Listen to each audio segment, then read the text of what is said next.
அப்போ நான் நினச்சேன் நம்ம பையனும் டாக்டர் ஆகிறதுக்கான கனவை விதைக்கணும்னு சொல்லிட்டு அவன் படிக்கிற டேபிள் முன்னாடி என் பையனோட பேர் எழுதி MBBS MD FRCS லண்டன் PhDன்னு சொல்லி அவனோட டேபிள் முன்னாடி எழுதி வச்சிருந்தேன். +1 வரைக்கும் இன்ஜினியரிங் படிக்கணும்னு நினச்சிவேன். +2 வந்தோன்னே மெடிக்கல் அவனோட ஐடியா மாறி போச்சு. அவர் MBBS முடிச்சிட்டாரு. இந்த மந்த் MD முடிக்க போறாரு. இப்போ MD படிக்கும் போதே FRCS Royal college London 2 level முடிச்சிட்டாரு. இப்போ அடுத்தது ப்ராக்டிக்கல் முடிச்சா அவர் FRCS வாங்கிடுவாரு. MD வாங்க போறாரு. ஒரு மிகச்சிறந்த MD ரேடியாலஜிஸ்டா அவர் வந்துருவார். ஆக நம்முடைய மனதிற்கு அவ்வளவு வலிமை இருக்கு குழந்தைகளே. உங்க மனசுல குப்பைகளை கொட்டாமல் உங்க வாழ்க்கைக்கு என்ன வேணும்?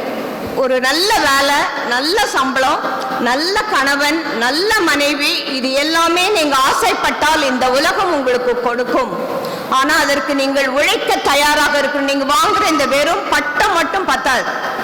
மற்றவர்களை விட எதுலெல்லாம் நீங்க வித்தியாசமா இருக்கீங்க. நான் பேசிட்டு இருக்கும்போது உங்க செக்ரட்டரி மேடம் சொன்னாங்க, இங்க காமர்ஸ் படிச்ச ஒரு பொண்ணு 95%. அந்த பொண்ணு இன்ஜினியரிங் படிக்கல, ஆனா காமர்ஸ் படிக்கிறப்ப அவ 95%.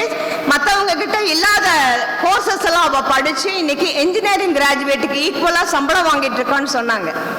அப்ப எப்படி நீங்கள் மற்றவர்களிடமிருந்து உங்களை தரம் உள்ளவர்களாக மாற்றிக்கிறீங்களோ, இப்ப நான் RJD ஆகணும்னு ஆசைப்பட்டு அதுக்கு உழைச்சாதான் RJD ஆக முடியும். எல்லாரும் இருக்காங்க. எங்களோட இதுல கிட்டத்தட்ட 173 பிரின்சிபல்ஸ் இருக்காங்க.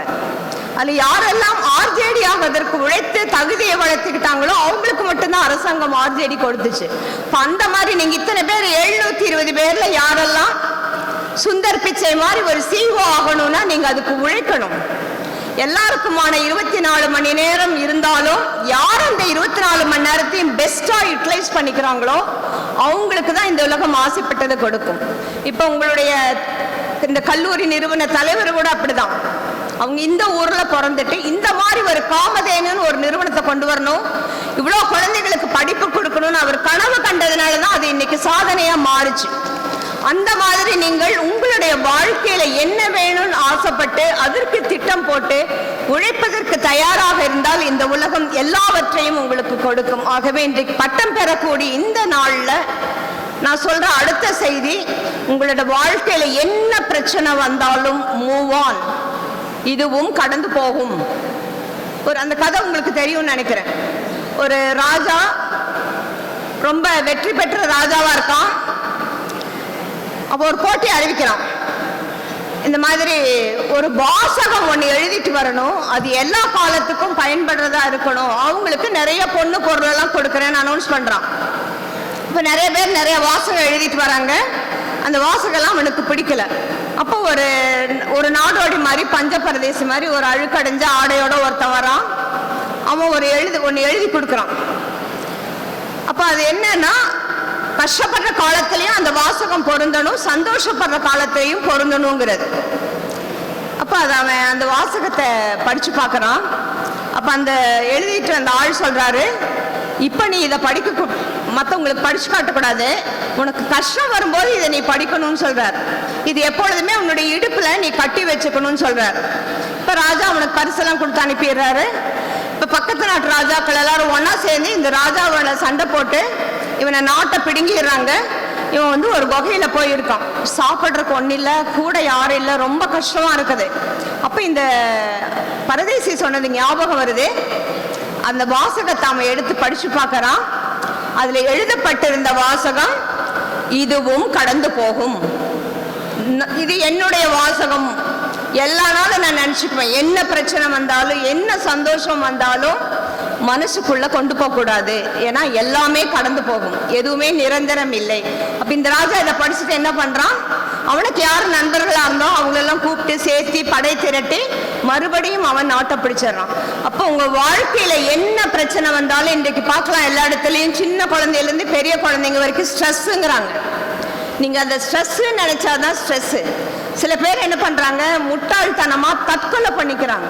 இப்ப தற்கொலை பண்ணிக்கிறதுக்கு இருக்கிற தைரியம் எல்லாருக்கும் வராது. ஃபிராக்ஷன் ஆஃப் செகண்ட்ல எடுக்கிற தவறான முடிவு. அப்ப உங்களுக்கு வாழ்க்கையில என்ன பிரச்சனை வந்தாலும் அதை எதிர்த்து நின்று போராட வேண்டுமே தவிர இந்த மாதிரி கோழைத்தனமான முடிவுகளை நீங்க எடுக்கக்கூடாது.